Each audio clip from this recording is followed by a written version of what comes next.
The wonders of humanity tell stories of effort, of labor, of a life dedicated to art. Yet humanity, in all of its genius, fails art in one great sense, in that the art life has to offer requires no effort, nor does it require toil. It only requires appreciation. Humanity can learn from the dignified flower. Requiring no pomp, it enamors and seduces the senses. By simply living, the flower blossoms with the beauty of an intricate masterpiece.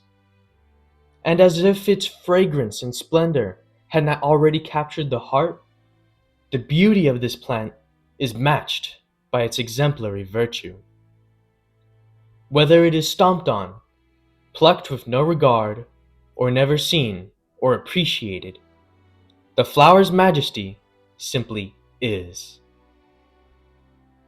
In this, I feel more kinship with the flower than with most of humanity. For the flower understands life more than humanity. Naturally, without effort, the flower blooms its glorious petals, gives its wonderful fragrance, cooperates with nature, and contributes its beauty to life by simply living.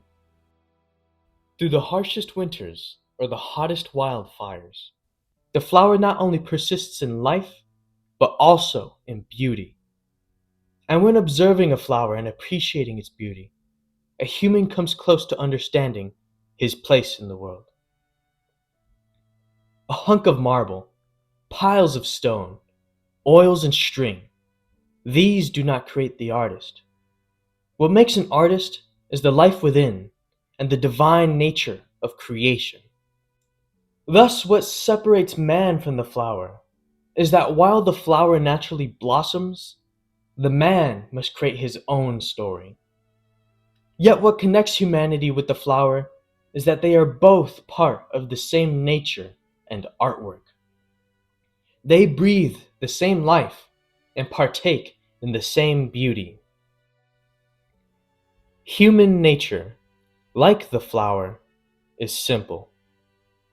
When it is most beautiful, it captures the essence of the flower. You may observe this in mankind's art, because human art, when it reflects the soul, reflects those aspects that make life and the flower beautiful. The elegance to stand out in a field of its own, the grace in the face of life's harshness, the raw strength to survive and perpetuate, and most admirably, after enduring all that one must endure to grow, to show its triumph in this mortal life.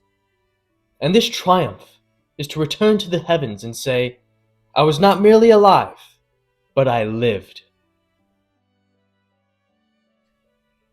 To live, that is man's place in the world.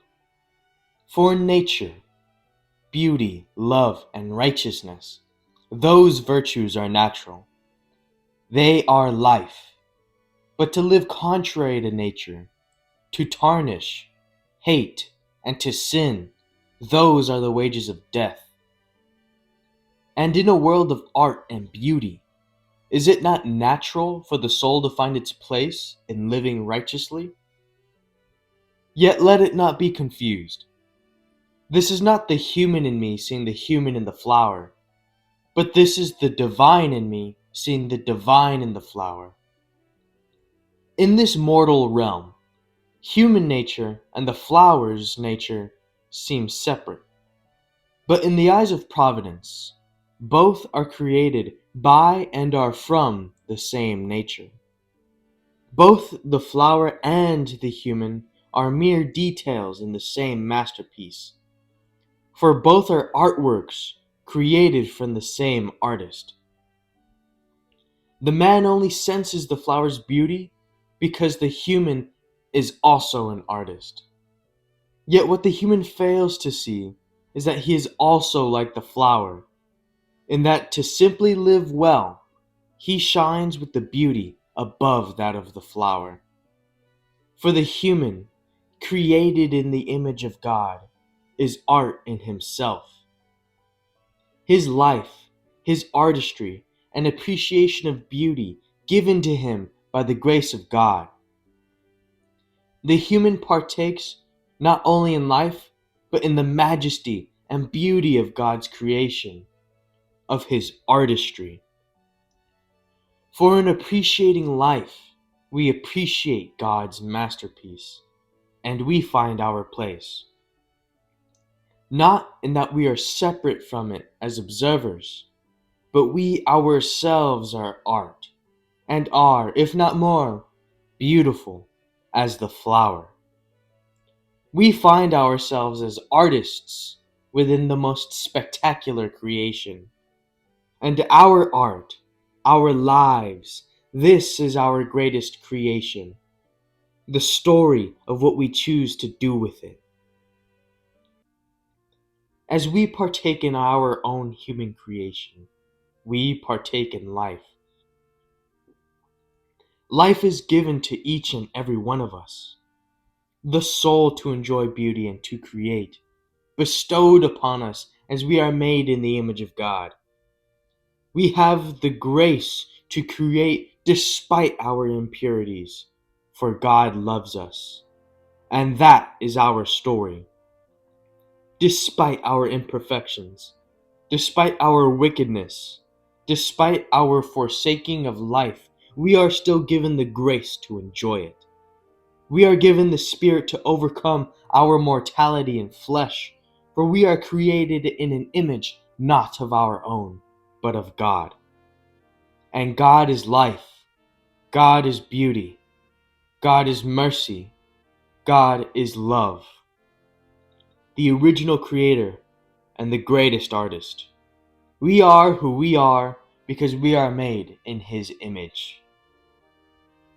To man, to us, as we live our lives and create our story, we find our place. We are in the greatest masterpiece, life. Is it not then the most admirable and the most beautiful human, the one who lives like the flower?